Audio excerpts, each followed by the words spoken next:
찬송 하나 할까? 집사님? 안 해도 돼? 응.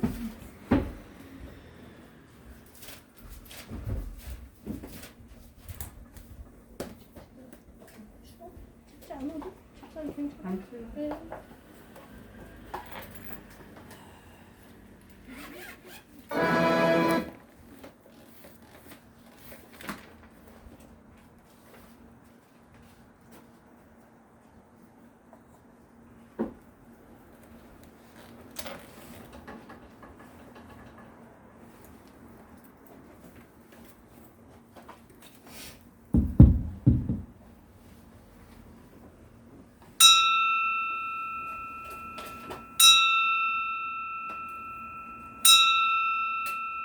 다 같이 묵상 기도 드리심으로 주일 오예배 하나님께 드립니다.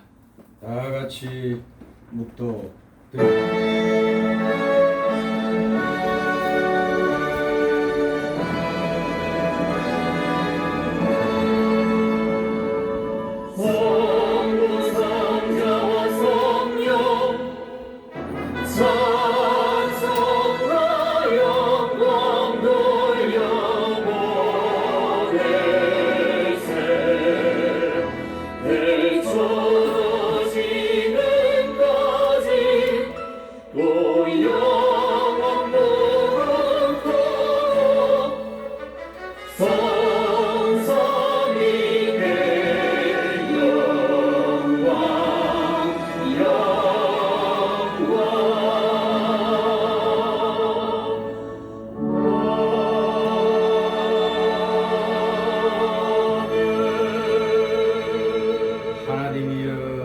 나를 살피사 내 마음을 아시며 나를 시험하사 내 뜻을 아옵소서.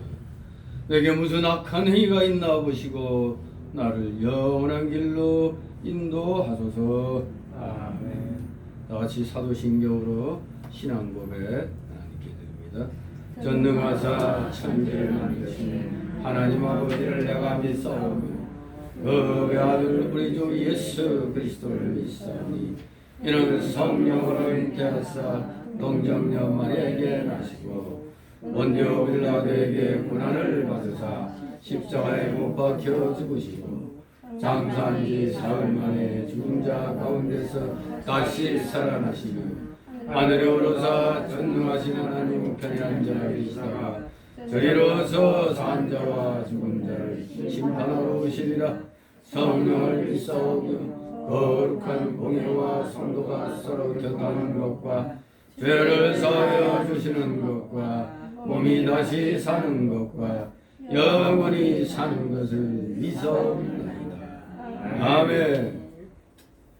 다같이 찬송가 412장 찬송 후에 최선자 지사님이 이 시간을 위해서 기도 인도하십니다. 412장 찬송입니다.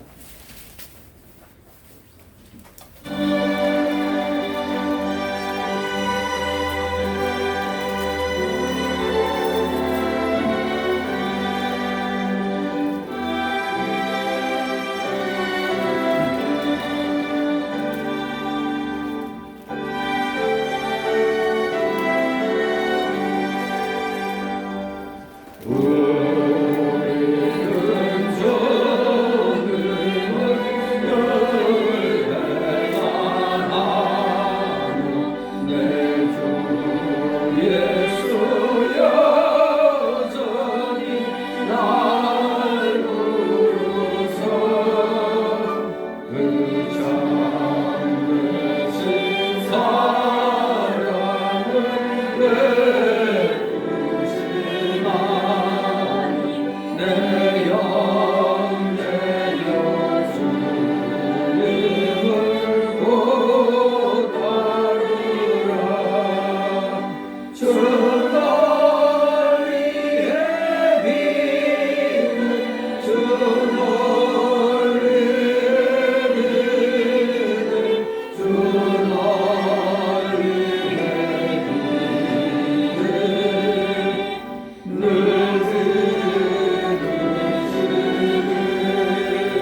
사랑과 은혜가 풍성하신 하나님 아버지 감사합니다. 한 주간도 주님 은혜 안에 거하게 하시고 주님 전에 인도하여 예배드릴 수 있게 하셔서 감사와 찬양과 영광 드리옵나이다. 옛사람은 속성으로 인하여 자녀로서 모습을 입고 사는 저희들 불쌍히 여기시고 용서하여 주시옵소서. 이 예배를 통하여 우리의 삶이 신앙생활로 이어지는 은혜가 되게 하옵소서. 항상 주님 앞에서 경건한 생활 모습이 되게 하시고 어떠한 일을 하든지 주님 먼저 생각하며 주님께 인정받을 수 있는 주님의 귀한 자녀들 되게 하옵소서. 롯데를 이 나라를 대표하는 대통령 선거가 있습니다. 하나님 아버지 이들에게 복음을 알게 하시고 기회를 주셔서 서로가 서로를 비방하는 것을 멈추고 진정으로 국민을 위한 국민의 나라로 만들 수 있는 그런 사람이 뽑힐 수 있도록 주장하여 주옵소서. 코로나19가 장기화로 모두가 지친 이때에 나라의 복음의 불길이 넘쳐나 마음의 상처가 치유되고 미래와 내일의 소망을 넘치는 나라가 되게 하옵소서. 아버지, 밤에서 말씀 전하시는 주님의 종 항상 기억하시고 영육한 은혜 강건함과 성령 충만하게 인도하여 주시옵소서. 이 시간 처음부터 마치는 시간까지 주님 함께 하시어 홀로 영광 받으시옵소서. 아멘. 예수 그리스도 이름으로 기도드립니다. 아멘. 네, 감사드립니다. 주일 오후 시간 함께 은혜 나눌 말씀 봅니다. 룻기서 1장 6절에서 22절까지의 말씀 보도록 합니다. 룻기서 1장 6절에서 22절까지 이 교대로 읽도록 합니다. 1장 6절부터 22절 제가 먼저 읽습니다. 그가 모압 지방에 있어서 여호와께서 자기 백성을 권고하사 그들에게 양식을 주셨다함을 들었으므로 이에 두 자부와 함께 일어나 모압 지방에서 돌아오려 하여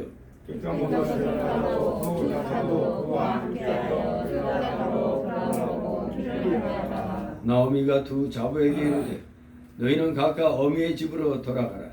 너희가 죽은 자와 나를 선대한 것 같이 여호와께서 너희를 선대하시기를 원하며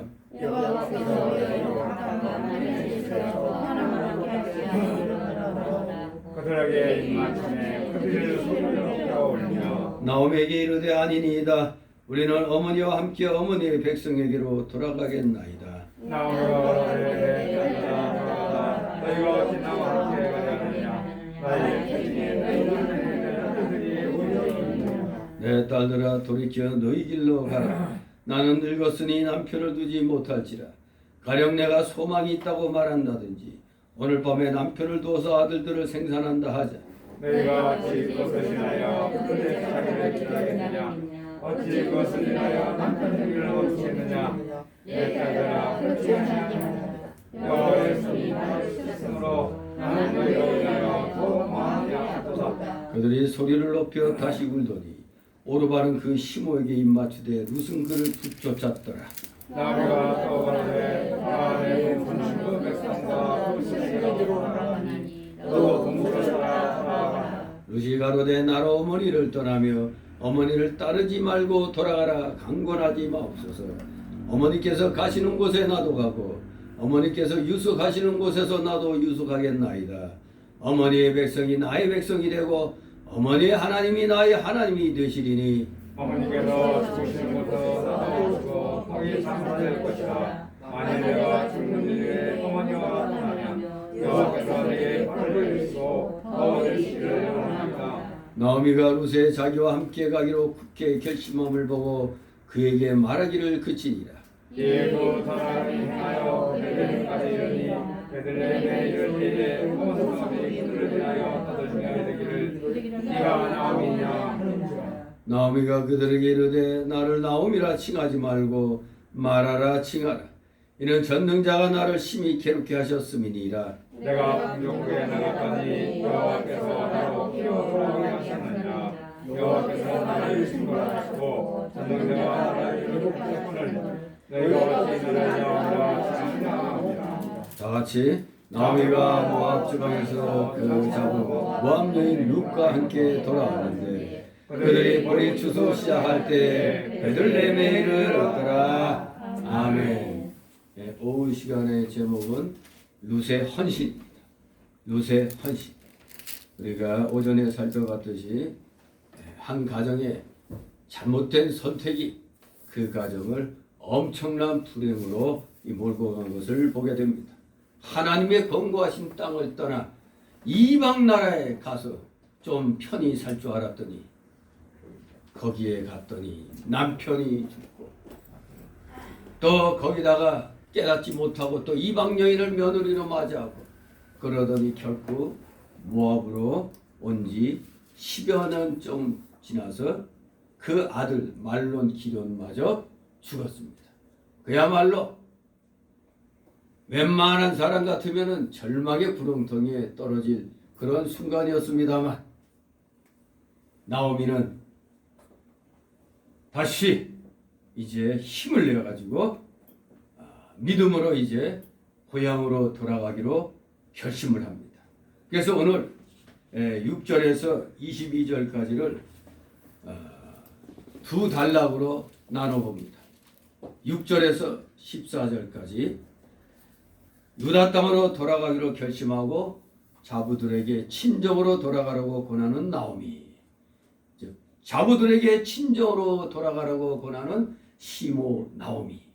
두 번째 단락으로 15절 22절 시모를 따라가기로 결심한 룻과 함께 베들레헴으로 돌아온 나오미, 룻과 함께 베들레헴으로 돌아온 나오미. 이렇게 두 단락으로 나누어서 오늘 살펴보도록 하겠습니다.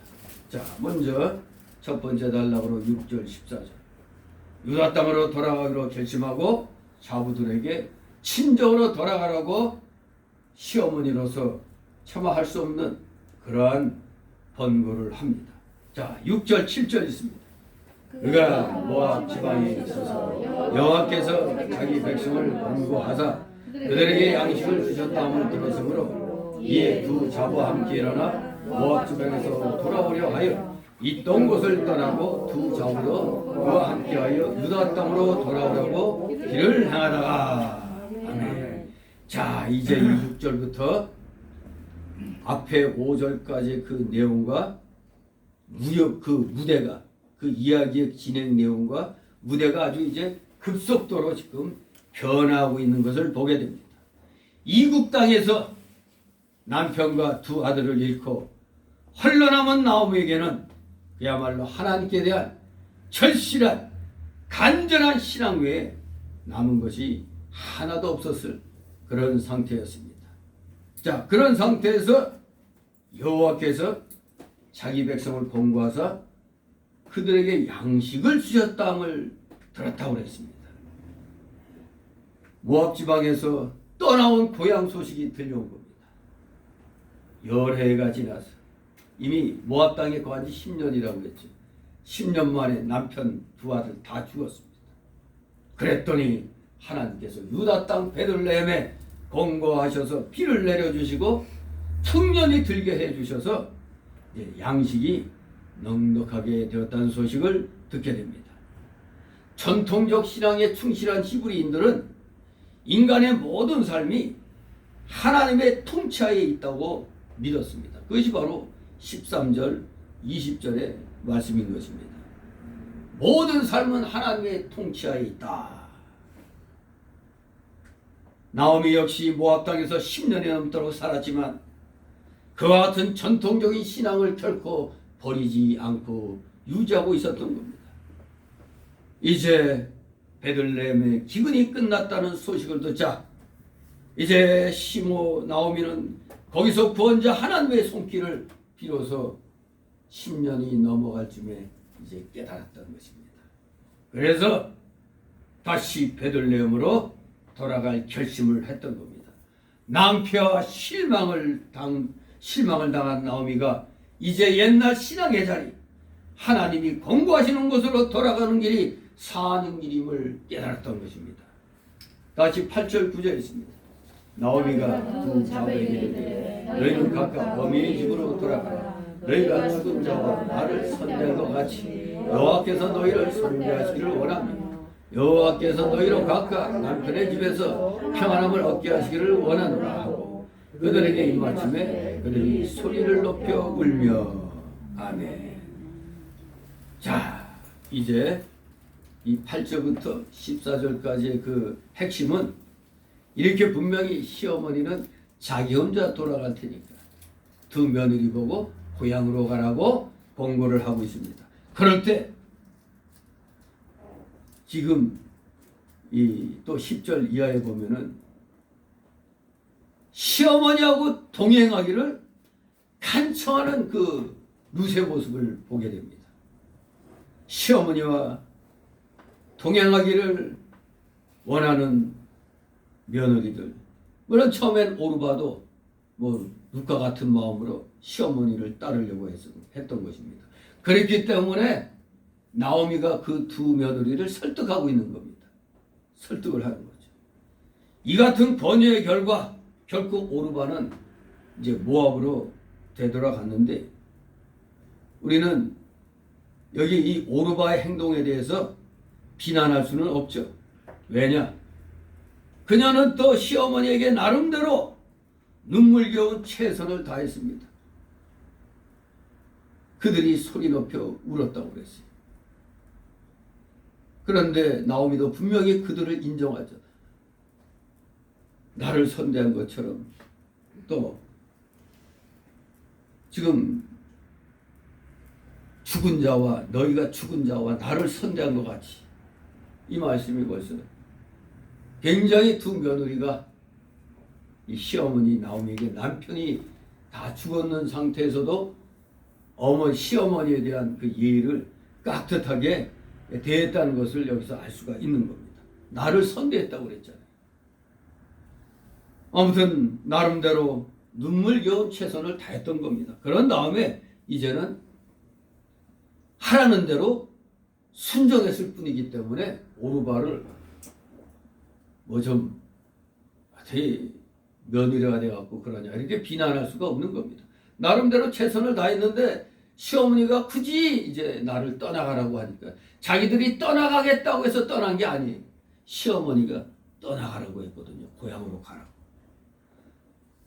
그런데 시어머니의 설득에도 불구하고 끝까지 동행한 룻에게서 우리는 룻의 지극한 효성과 함께 인간 구속사를 위해서 배후에서 역사하고 계시는 하나님의 주권적인 손길을 느낄 수가 있을 뿐입니다.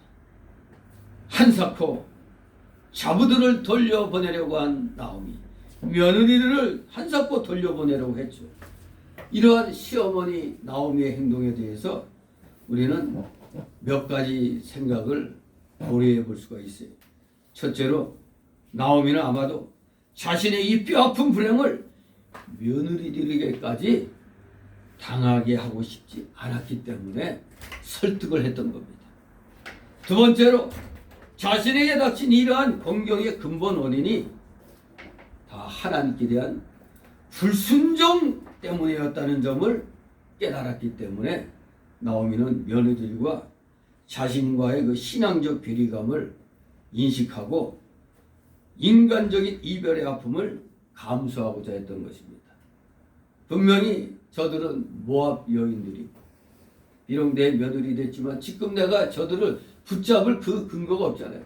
남편들이 다 죽었으니까.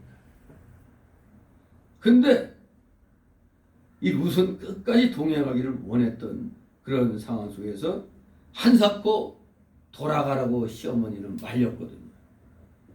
여기에서 이러한 나오미의 그 뼈아픈 불행을 며느리에게까지 당하도록 하고 싶지 않았기 때문에, 그리고 신앙적인 차이가 있잖아요. 자신은 분명히 약속의 땅을 떠난 그 불순종의 벌을 받는 것인데 저들은 이방 여인들이기 때문에 이 이스라엘 백성들의 그 하나님과의 관계를 잘 모르잖아요. 그러니 그런 신앙적인 괴리를 의식하고 있기 때문에 인간적으로는 헤어지기 쉽진 않지만은 저들을 위해서라도 지금 아픔을 감수하고자 했던 겁니다. 그리고 세 번째로 나오미에게 나타난 결점은 뭐냐?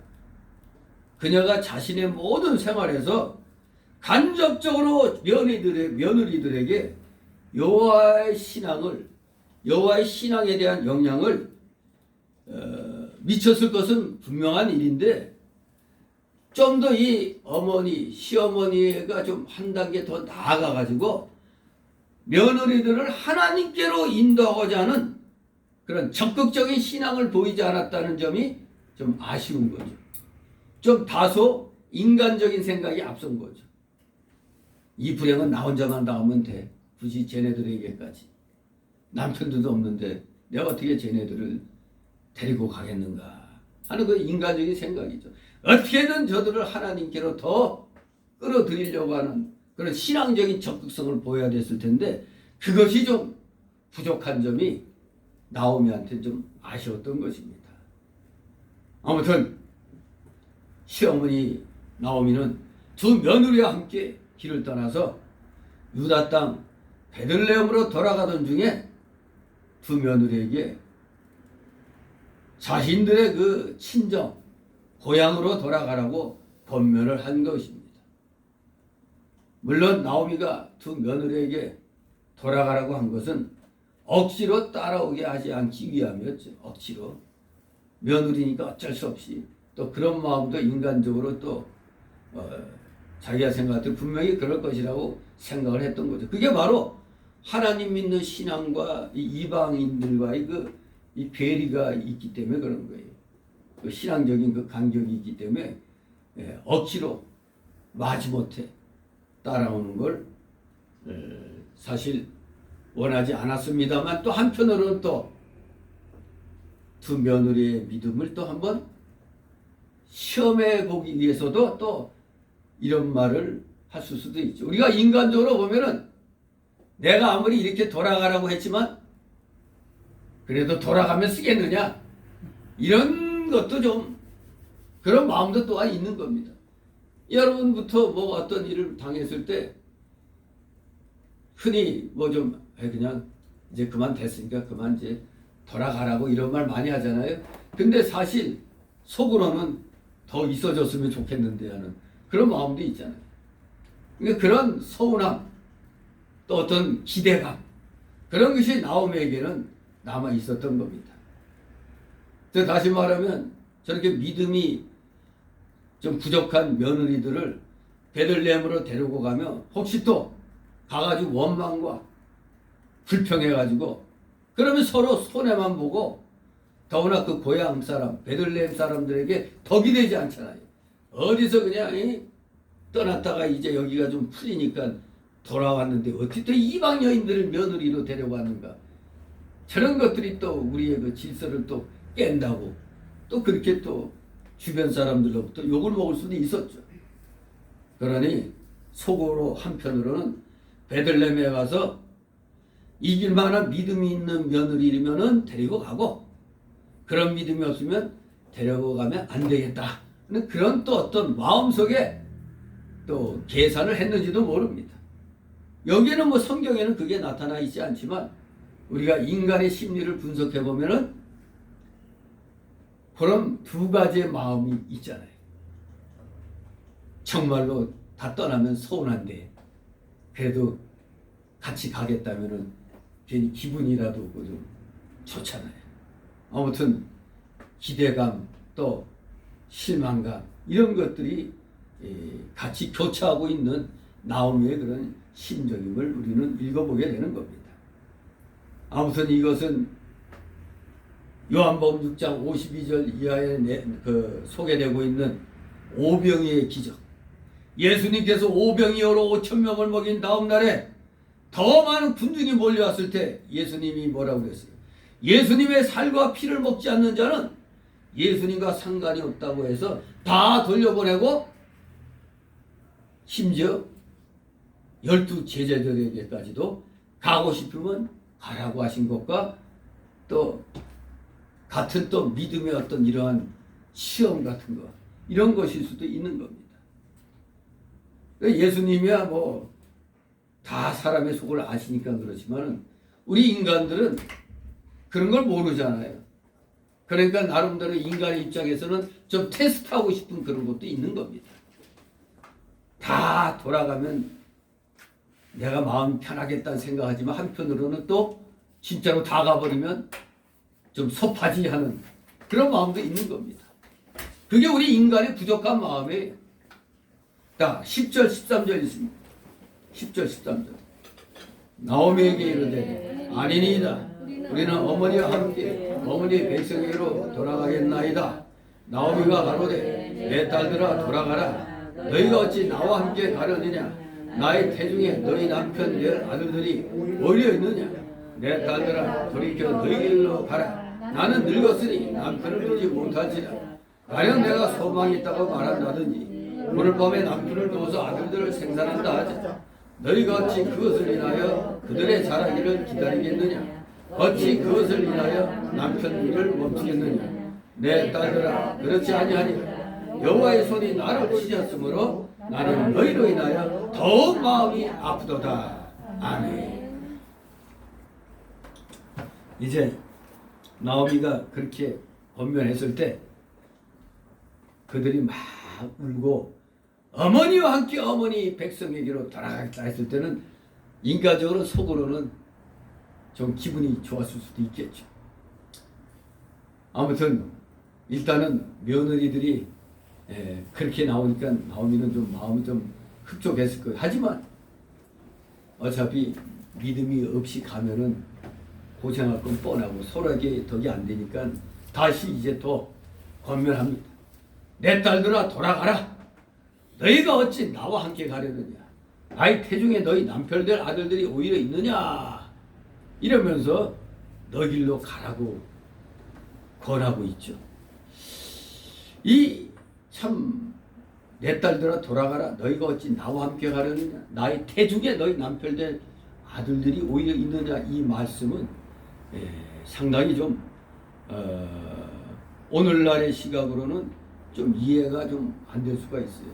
요 내용을 우리가 이해하기 위해서는 신명기 25장 5절 6절에 나오고 있는 계대결혼법, 계대결혼의 풍습을 먼저 알아야 됩니다. 계대결혼, 이게 뭐냐? 아들 없이 죽은 형제를 대신해서 남은 형제가 마땅히 미망인과 죽은 형제를 대신해서 남은 형제가 있다면 남은 형제가 미망인과 의무적으로 결혼하는 풍습. 그래야 그 가계가 이어지겠기에 신명기 25장의 그 계대 결혼법을 하나님이 허락하신 거죠. 마가복음 12장에 예수님 당시에도 사두개인들은 이러한 계대 결혼 풍습을 들고 나와서 예수님을 시험한 적이 있죠. 아무튼 이 구약 시대에 특히 이스라엘의 이 계대 혼인법은 정확히 말하면 맏아들이 결혼했다가 아들이 없이 죽으면은 동생이 이제 형의 아내를 취해서 제일 처음으로 낳은 아들을 형의 아들로 삼는 겁니다. 그 다음부터는 자기 아들로 삼는 것. 그게 바로 신명기 25장에서 말씀하는 계대 결혼법입니다. 그러니 이제 여기 이 시어머니 나오미하고 오르바나 루세 입장을 계대 혼인법대로 한다면은 지금 이 며느리들, 자기 아들들이 죽었잖아요. 그러니까 며느리의 남편이 죽었으니까 원래는 전 남편의 동생과 결혼해야 됩니다. 지금 말년과 기로 외에 동생이 있다면 그 동생과 결혼해야 돼요. 그러나 남편의 동생을 얻고 그리고 또 시어머니 나오미가 지금 또 결혼해가지고 아이를 낳는다고 해도 그 아이가 자라날 때까지 그 며느리가 기다릴 수 없는 거 아니에요. 참 깝깝한 얘기죠. 그러므로 나오미는 두 며느리들에게 그냥 친정으로 돌아가서 다른 남편을 얻으라고 이렇게 보냈던 것입니다. 정말로 이해하기가 좀 힘든 그런 얘기입니다. 아무튼 나오미는 며느리들이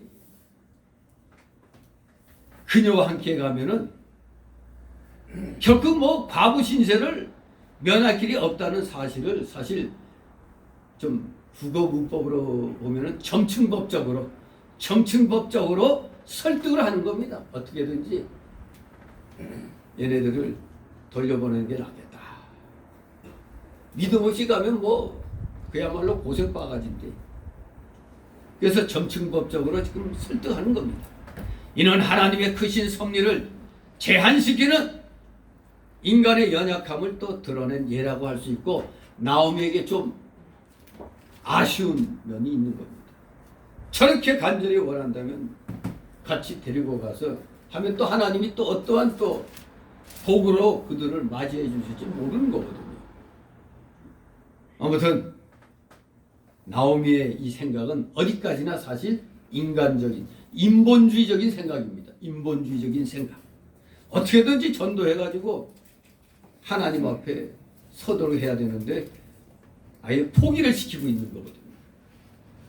만일 정말로 이러한 시어머니 나오미의 설득에 만약에 순순히 따랐더라면 훗날 얻게 돼 그리스도의 족보에 들어가는 영광을 얻지 못했을 것입니다. 아무튼 이렇게 이 나오미는 인본주의 인간적인 생각으로 며느리들을 위한다고 해서 이렇게 친정으로 돌아가 그냥 다시 결혼하도록 이렇게 말을 하고 있는 겁니다. 14절 있습니다. 그들이 소리를 높여 다시 울더니 오르바는 그 심옥에 입맞추되 룻은 그를 붙여찼더라. 아멘. 예. 이 14절 말씀은 똑같은 두 며느리가 있는데 오르바와 룻이 대조적인 행동을 하고 있음을 또 부각시키고 있죠. 오르바는 그 시어머니의 말을 좋게 여겨서 시어머니에게 입맞추고 자기 고향의 자기 백성과 자기의 신에게로 돌아갔습니다. 그렇습니다. 돌아갈 자는 돌아가는 게 좋은 겁니다. 돌려보내는 게 좋은 거예요. 감당하지 못할 짐을 지우는 것은 사실 또 하나님의 뜻이 아닌 거죠. 우리 예수님께서도 그 마태복음 17장과 마가복음 5장 14장에 보면 변화산에 올라가실 때 몇 제자를 데리고 갔죠? 몇 명을 데리고 갔죠?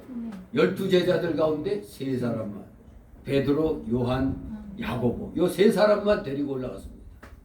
또 잡히시던 날 밤에 겟세마네 동상 기도의 자리에도 3제자만 데리고 갔어요. 감당할 만한 제자들만 이렇게 데려간 겁니다. 또 야이로, 회당장 야이로의 딸을 살릴 때도 3제자만 데리고 갔어요. 3제자.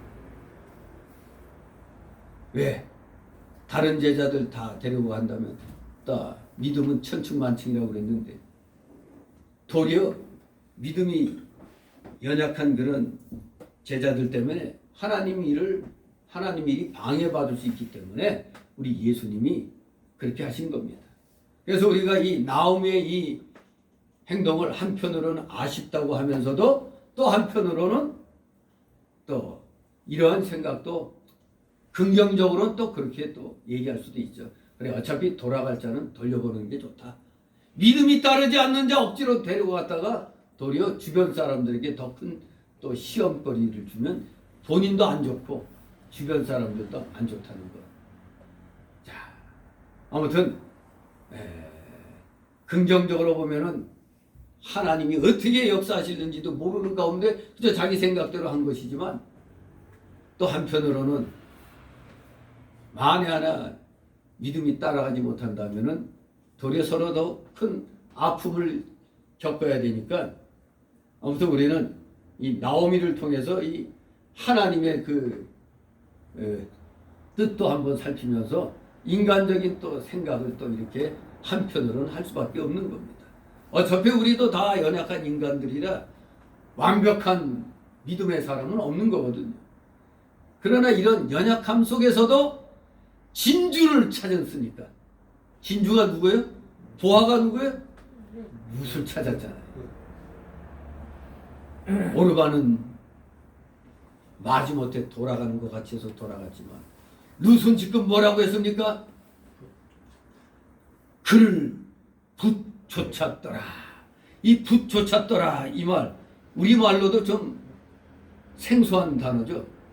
붙쫓았다. 붙쫓았다 이렇게 번역된 히브리어는 다복하란 단어예요. 다복하. 다부카. 다부카. 이 히브리어 단어는 그저 단순한 친근감을 넘어서서 전인격적으로 결합한다는 의미를 내포하고 있는 단어입니다. 이 붙쫓았더라. 우리말로도 좀 특이한 말이죠. 붙쫓았다. 히브리어로 다부카. 단순한 친근감을 넘어서 전인격적으로 결합된다는 그런 의미의 단어라는 겁니다. 즉 시어머니에 대한 단순한 동정심으로 인해서 함께 남겠다고 한 게 아니라 시어머니에게 전인격적이며 사상적으로 심지어 종교적 차원에까지 깊은 동조를 룻이 보였다는 얘기입니다. 붙쫓았더라. 이 단어에 룻의 그 아주 강렬한 간절한 그런 모습이 내포되어 있는 단어인 것입니다. 결코 두 자부 오르바 룻 대조적인 이러한 행동을 통해서 결코 하나님의 진주를 하나님의 보배를 나오미는 이제 건지게 된 것입니다. 자, 이제 두 번째 단락으로 15절 22절 시어머니를 따라가기로 결심한 룻과 함께 베들레헴으로 돌아온 나오미. 룻과 함께 베들레헴으로 돌아왔습니다. 자, 15절 18절 있습니다. 또 가로되 오라 네 동서는 그 백성과 시내기를 돌아가나니 너도 동서를 따라 돌아가라. 룻이 가로되 나로 어머니를 떠나며 어머니를 따르지 말고 돌아가라. 강권하지 마옵소서. 어머니께서 가시는 곳에 나도 가고 어머니께서 유숙하시는 곳에서 나도 유숙하겠나이다. 어머니의 백성이 나의 백성이 되고 어머니 하나님이 나의 하나님이 되시리니 어머니께서 죽으시는 곳에서 나도 죽어 거기 장사될 것이라. 만일 내가 죽는 일 외에 어머니와 떠나면 여호와께서 내게 벌을 내리시고 더 내리시기를 원하나이다. 나오미가 룻에 자기와 함께 가기로 굳게 결심함을 보고 그에게 말하기를 그치니라. 아멘. 이 15절 18절이 대단한 얘기입니다. 바로 룻의 신앙 고백이라고 할 수가 있습니다. 룻의 신앙 고백. 한마디로 여기 15절 17, 18절은 룻의 아주 확고한 결심을 보여주는 그런 감동적인 이야기가 그려지고 있는 것입니다. 룻은 자기의 민족과 종교로부터 분리되는 한이 있더라도 끝까지 하나님을 섬기는 나오미를 따라가겠다. 이걸 각오했던 겁니다. 결코 이러한 각오는 모든 희생을 감수하고자 하는 눈물겨운 결의이자 하나님께 대한 일종의 신앙 고백이라고 우리가 볼 수가 있는 것입니다. 진실로 룻의 신앙이 여기에 잘 증거되고 있습니다. 시어머니 나오미는 룻에게 분명히 돌아가려고 했습니다.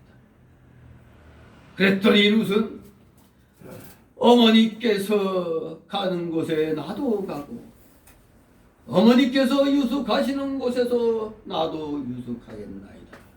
어머니의 백성이 나의 백성이 되고 어머니의 하나님이 나의 하나님이 되시리니 어머니께서 죽으시는 곳에서 나도 죽어 거기 장사될 것이라. 참으로 대단한 결심입니다. 이러한 신앙 고백을 하면서 붙쫓았다 이겁니다. 진실로 분명히 나오미는 인간적으로 권할 만큼 했죠. 너 네 동서처럼 그 백성과 그 신에게로 돌아가라고. 사실 그 당시에는 각 부족, 각 민족마다 나름대로의 신들을 섬기고 있었습니다.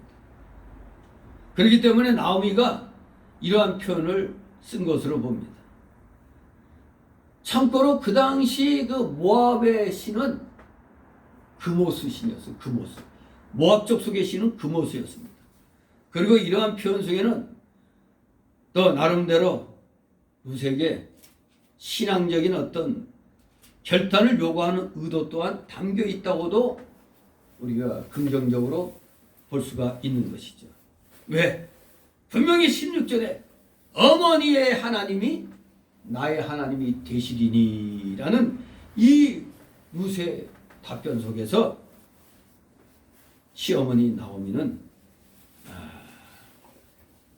루시는 좀 오르바하고는 다르게 좀 믿음이 좀 더 굳세다는 것을 좀 알고 있었기 때문에 이렇게 좀 다짐하는 듯이 한번 다시 오르바처럼 그 백성과 그 신에게로 돌아가라.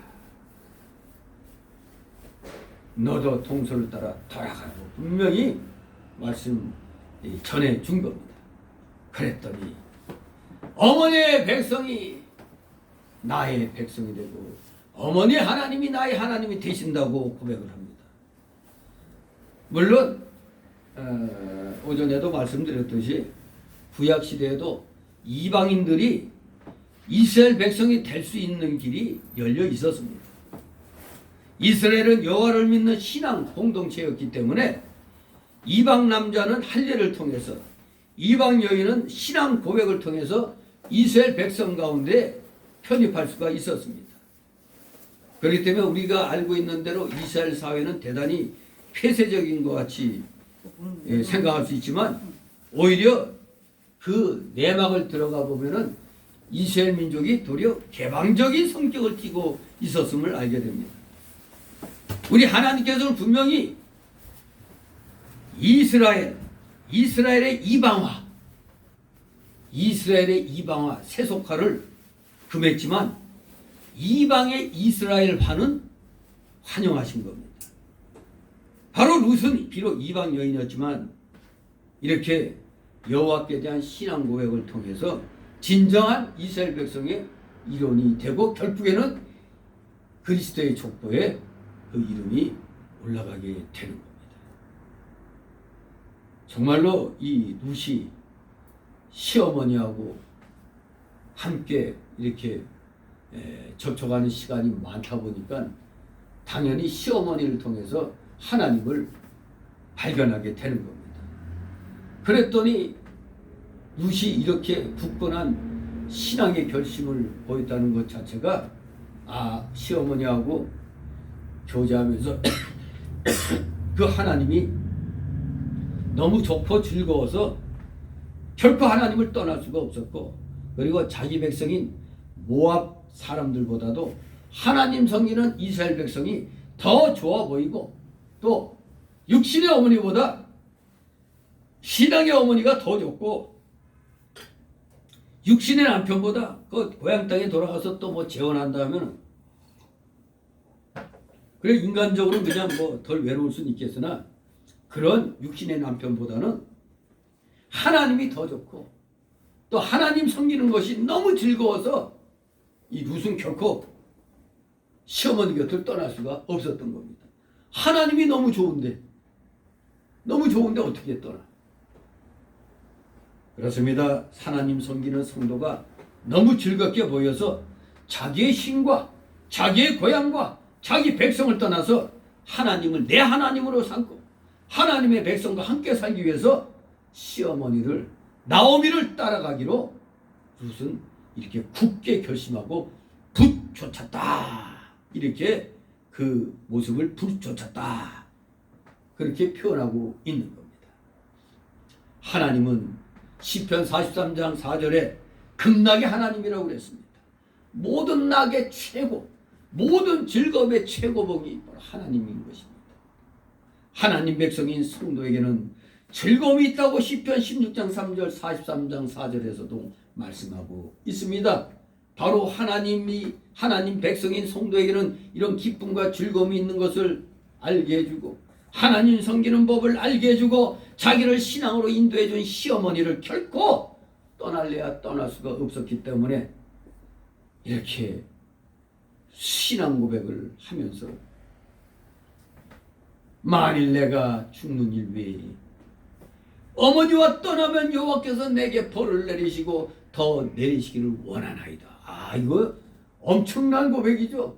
차라리 그냥 죽겠다는 거죠. 그냥 내가 하나님 떠나면 내가 하나님 섬기는 어머니를 떠나면 하나님이 나한테 벌 주시기를 원한다고 대단한 굳은 결심을 했던 겁니다. 만일 내가 죽는 일 외에 어머니가 떠나면 여호와께서 내게 벌을 내리시고 더 내리시기를 원하나이다. 결국 룻은 시어머니를 떠나게 되는 유일한 조건이 죽음이라는 것을 여호와의 이름을 들어 맹세를 한 것입니다. 죽음이 나를 갈라놓을 때까지는 어머니를 못 떠난다 이 말입니다. 아, 대단한 신앙입니다.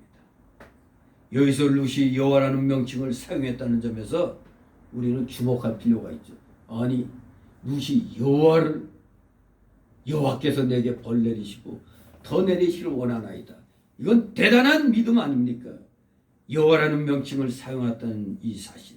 왜냐하면 그 당시에 그 근동의 이방인들은 엘로힘이라는 말로 신을 호칭해서 엘로힘이라는 걸로 신을 호칭했어요. 이렇게 여호와라는 단어를 안 썼어요. 여호와라는 단어는 오직 이스라엘 백성들만이 쓰는 거죠. 그래서 자유주의 계통에서는 야훼라고 그걸 갖다 우리는 그 히브리 말로 된 걸 여호와로 번역했지만 이 자유주의자들은 이걸 야훼 그렇게 또 번역했어요. 근데 여호와나 야훼나 같은 단어인데 우리가 그 읽을 때 그런 또 발음 차이가 있는 겁니다. 근데 이상하게도 자유주의자들은 야훼 하나님이라고 여호와보다 야훼란 말을 또 잘 쓰고 있습니다. 아무튼 여호와라는 이 단어는 히브리인들만이 사용하는 명칭인데 세상에 룻이 이 명칭을 사용했다는 것, 이방 여인 룻이 이 명칭을 사용했다는 것은 정말로 룻이 이방이었음에도 불구하고 여호와 하나님께 대한 신앙을 분명히 지니고 있었음을 우리에게 시사해주고 있는 것입니다. 그리고 이와 같은 룻의 신앙은 결국 그 뒤에 2장 12절에 보면 나중에 신랑이 될 보아스에게 인정을 받게 되는 것입니다. 진실로 이 룻의 신앙은 그냥 하루 이틀 사이에 만들어진 신앙이 아님을 우리는 볼 수가 있는 겁니다. 진실로 룻은 시어머니 나오미하고 신앙으로 지금 영이 결탁된 상태라는 걸 고백하는 겁니다. 어머니 하나님이 나의 하나님이다. 어머니 백성이 나의 백성이다. 완전히 영이 하나로 결탁된 상태고 연합된 상태고 믿음의 의리를 지키는 그런 것입니다. 만약 의리를 배반하는 사람 같으면 어떻게 얘기해? 뭐 꼭 시어머니 따라가서 뭐 믿을 필요 있나? 시어머니 없어도 나 혼자라도 편하게 하나님 섬길 수 있다고 생각할 수가 있죠. 그냥 어디 가서도 하나님만 잘 섬기면 되지 뭘. 그렇게 하고 돌아갈 수도 있었어요. 그러나 룻은 자신을 생명 있는 신앙으로 인도해준 시어머니를 결코 떠나지 않았던 것입니다. 엄청난 신앙 고백입니다. 다시 19절 22절 있습니다. 이에 그 두 사람이 행하여 베들레헴까지 이르니라. 베들레헴에 이를 때에 온 백성이 그들을 인하여 떠들며 이르기를 이가 나오미냐 하는지라. 나오미가 그들에게 이르되 나를 나오미라 칭하지 말고 마라라 칭하라. 이는 전능자가 나를 심히 괴롭게 하셨음이니라. 내가 풍족하게 나갔더니 여호와께서 나로 비어 돌아오게 하셨느니 여호와께서 나를 징벌하셨고 전능자가 나를 괴롭게 하셨거늘 너희가 어찌 나를 나오미라 칭하느냐 하니라. 나오미가 모압 지방에서 그 자부 모압 여인 룻과 함께 돌아왔는데 그들이 보리 추수 시작할 때 베들레헴에 이르렀더라. 아멘. 이제 나오미와 며느리 룻의 귀향의 얘기가 그려져 있죠.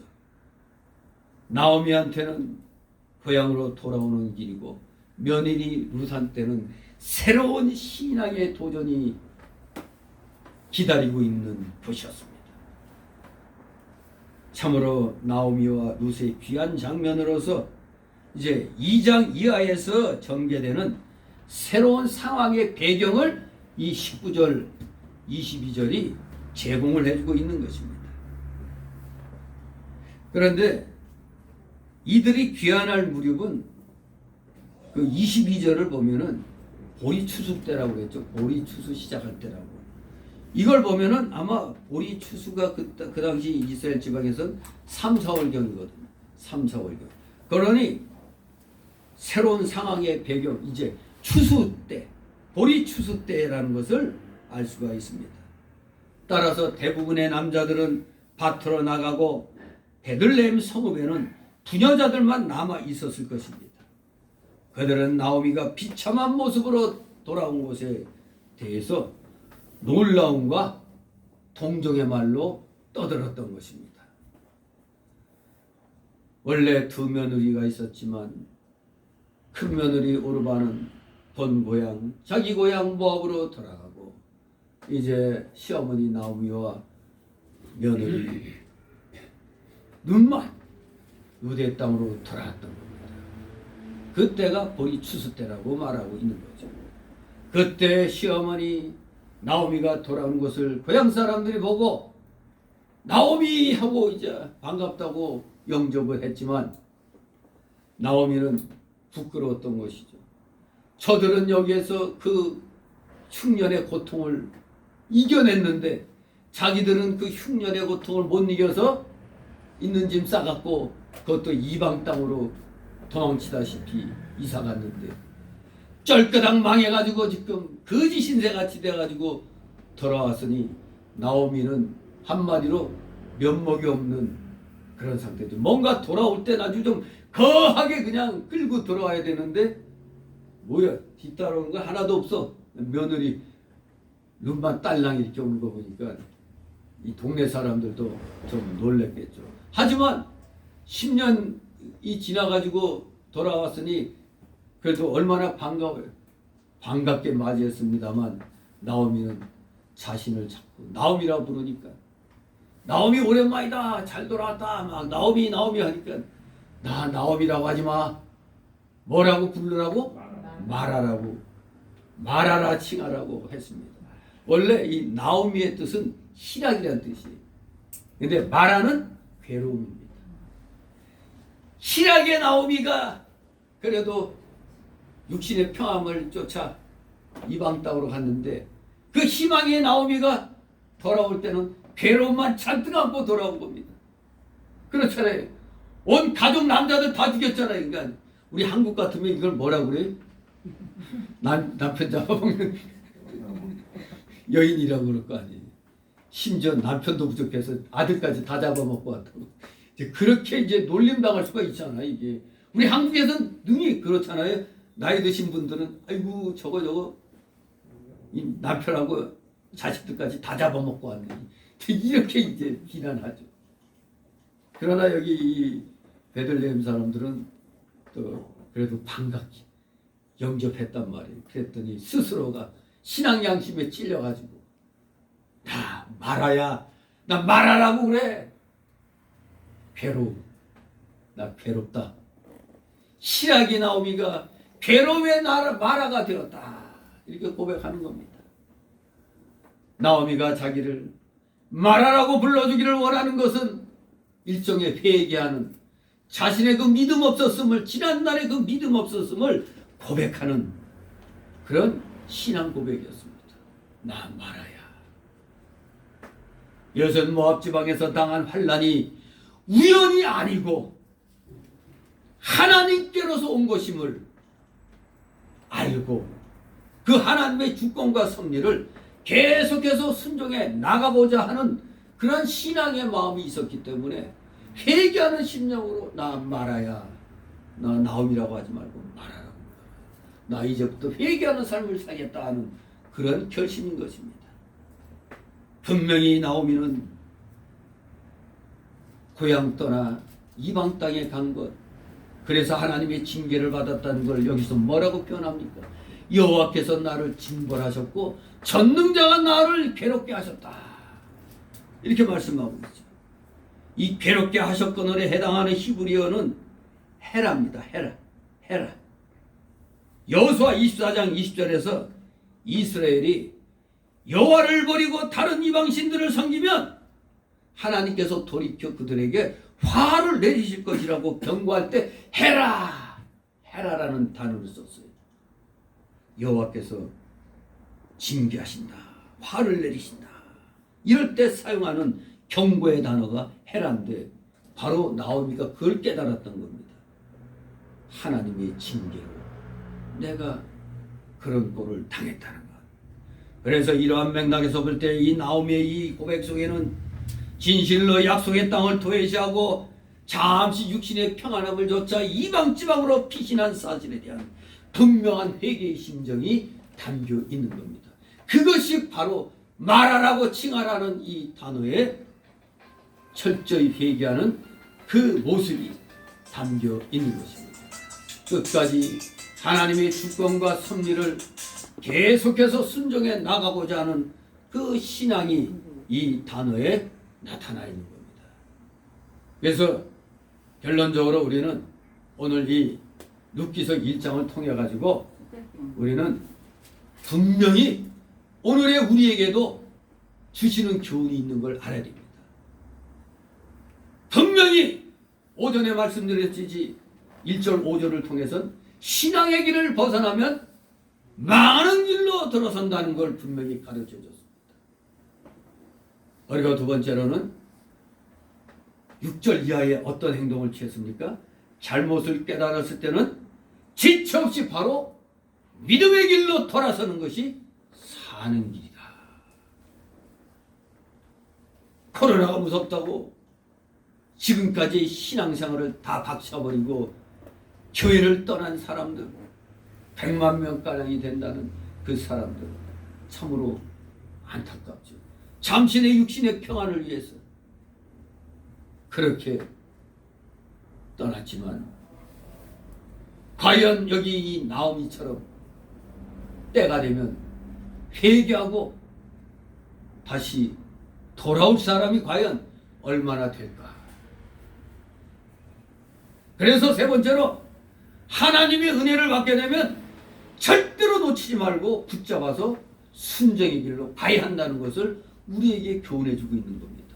나오미를 통해서 그리고 룻을 통해서 오직 순종의 길로만 가야 진정한 평탄, 평안의 길, 진정한 평강을 누릴 수 있다는 것을 알게 되는 겁니다. 그렇습니다. 세상의 모든 일들은 만세전 하나님께서 작정하신 대로 되어가는 겁니다. 우리 장로교, 우리 칼빈주의, 우리 개혁주의 신앙은 하나님의 예정론을 믿죠. 예정론. 인간에게 표현할 때는 예정이고 모든 사물에 대해서 표현할 때는 작정이라는 단어를 써요. 그러니까 이 작정 속에 모든 것이 작정이라는 단어로 표현되면 거기서 구별해서 인간에게 표현할 때는 예정이라는 단어를 쓰는 거죠. 그러니 이 세상 모든 일들은 하나님의 그 작정 속에서 그대로 되어지는 것입니다. 마치 태양을 중심으로 모든 행성들이 이렇게 자전하면서 또 공전하는 것 같이 그대로 하나님이 처음에 계획한 대로 그대로 나아가는 겁니다. 우리 인간들 각자에게도 하나님이 주신 그 생명줄이 있는 것입니다. 그 생명줄이 역시 하나님의 예정 가운데서 우리는 진행되어 가는 것입니다. 그런데 이 하나님의 계획을 거역하여 나가면 오는 것은 징벌입니다. 그렇기 때문에 우리는 나오미처럼 이런 모압 지방에 가서 남편 죽고 두 아들 죽고 하는 그런 고통을 당하기 전에 우리 모두 순종함으로 지금 잠시 어렵다고 해서 믿음을 접으면 안 되는 겁니다.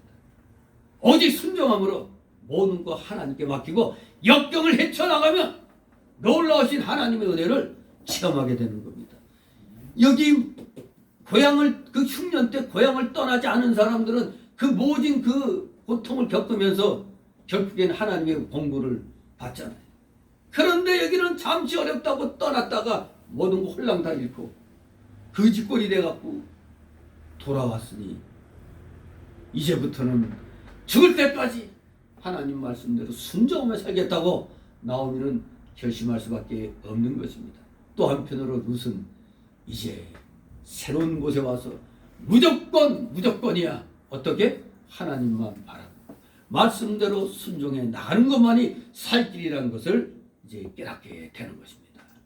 그렇습니다. 우리 모두 하나님의 약속을 굳게 믿고 아무리 어려운 일이 일어난다고 할지라도 결코 흔들려서는 안 된다는 것을 오늘 이 욥기서 1장을 통해서 다시 한번 우리는 깨달아야 되겠습니다. 쉬운 것 같으면서도 막상 닥치면 어렵죠. 하지만 우리 예수 믿는 사람들은 하나님의 그 예정 가운데에서 순종하면은 복의 길로 가는 거고 불순종하면 멸망의 길로 간다는 게 예정되어 있는 겁니다. 간단한 거예요. 예정은 딴 게 아니에요. 순종하면 복 받는 길로 가는 거고 불순종하면 멸망의 길로 가는 겁니다. 두 갈래 길밖에 없어요. 어느 쪽으로 갈 것입니까? 어디를 선택할 것인가? 복이 기다리고 있는, 형통이 기다리고 있는 좁은 길로 갈 것이냐? 겉보기는 넓고 편한 것 같은데 멸망이 예정되어 있는 넓은 길로 갈 것이냐? 오늘날 한국교회는 이 두 갈래 길에서 선택을 잘해야 됩니다. 힘들고 어렵더라도 끝까지 하나님의 공의가 살아 숨쉴 수 있도록 우리는 하나님의 말씀의 길을 오직 순종함으로 악과 싸우며 하나님의 선하신 뜻이 이 땅에 펼쳐지도록 우리 모두 최선을 다해서 믿음의 성도들 간에 시기 질투 버리고 오직 위로하고 격려하고 권면하면서 오직 감사함으로 모든 것을 들여밟고 나가라. 우리 고통이 왔을 때 견디기 어려우면 어떻게 하라고요? 즐겨라 그랬죠. 고통도 즐기면은 그것도 쉬운 겁니다. 고통도 즐기면.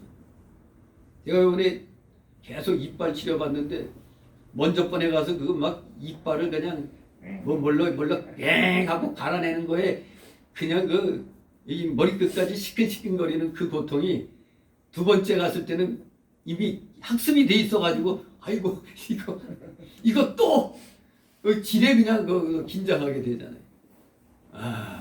그래도 또 나이 어린 사람들 앞에서 아이고 그거 할 수는 없어서 그냥 참고 그냥 지주구듯이 했더니 막 쥐어뜯더라고요. 여기 막 그냥 막 파헤치는데 와 이거 진짜 아야 할 수도 없고 참느라고 무지하게 힘들었습니다. 아무튼 그럴 때 세상에 전에 스텐트 시술 들어갔을 때 한 40분 동안 갈 때 혼자 속으로 찬송 부르고 기도하고 찬송 부르고 막 이러게 하듯이 막 그냥 갈고 있을 때 속으로 또 그냥 막 찬송을 떠올리고 아이고 이거 잘 견디게 해달라고 막 이러면서 그냥 했는데 아무튼 아무리 힘들어도 하나님 찾고 그렇게 또 찬송하고 막 기도하는 심령으로 나가니까 또 이겨 나가더라고요. 아무튼 결코 우리는 그 어떠한 상황 속에서도 흔들리지 않은 믿음으로 하나님께 영광 돌려드리는 여러분 되시기를 주님의 이름으로 축원합니다. 기도합니다. 거룩하신 하나님 아버지 은혜를 감사드립니다. 오후 시간에도 오전 시간처럼 우리는 낭패와 절망과 실망 가운데서도 하나님의 뜻을 바로 깨닫고 고향으로 돌아가기로 결심하는 그 나오미야 또 그 어머니 신앙을 따라 끝까지 나도 하나님 쫓겠다는 며느리 루세의 신앙을 오늘 우리가 다시 한번 잘 살펴봤습니다. 사람이 어려운 일을 당하면은 당황하고 또 힘들어서 포기하기 쉬운데도 이렇게 주님만을 바라보고 고향으로 돌아간 나오미와 또 그 어머니를 따라간 이방 여인 루세 그 신앙, 우리는 이러한 신앙을 본받아서 오늘 우리는 얼마나 편한 신앙생활 합니까? 이 편한 신앙생활 중에 잠시 잠깐 어려움이 있다고 해서 하나님의 권고하신 이 교회를 떠나서 도대체 어디로 가겠다고 교회를 떠납니까? 마귀가 득실거리는 멸망의 길로 가는 것밖에 없습니다. 우리는 끝까지 성경 말씀을 알기에 천국을 알기에 형통의 길이 무엇인가를 알기에 우리 사랑하시는 자녀들 끝까지 어려움을 잘 참고 진실로 영광의 면류관을 향하여 날마다 한 걸음 한 걸음 나가는 자들 다 되게 하여 주시옵소서. 감사드리며 예수 그리스도의 이름으로 기도드리옵나이다. 아멘. 다 같이 찬송가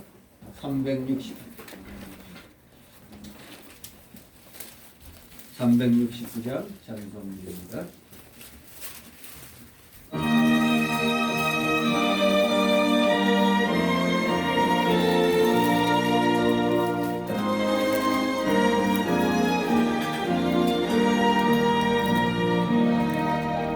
내 마음과 정성을 다하여서 서로의 하나님을 사랑하라. 내 몸을 아끼고 사랑하는 형제와 이웃을 사랑하라.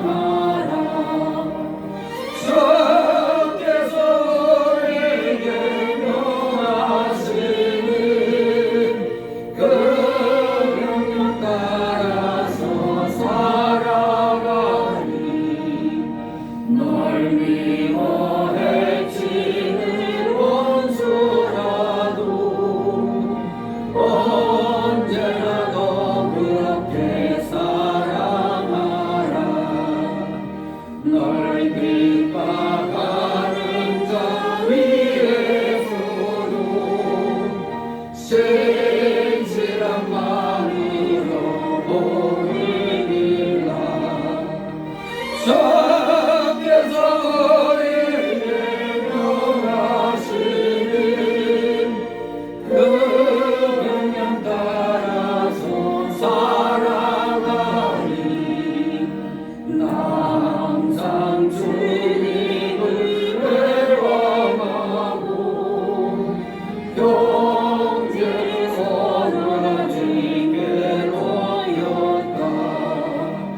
이러한 죄인을 사랑하사 주께서 머물러 주셨다.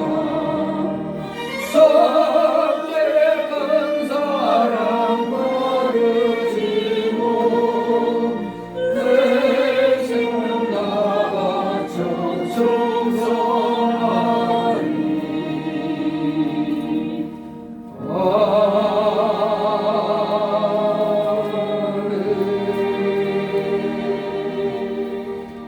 주기도문으로 마치고 가는 말씀드립니다.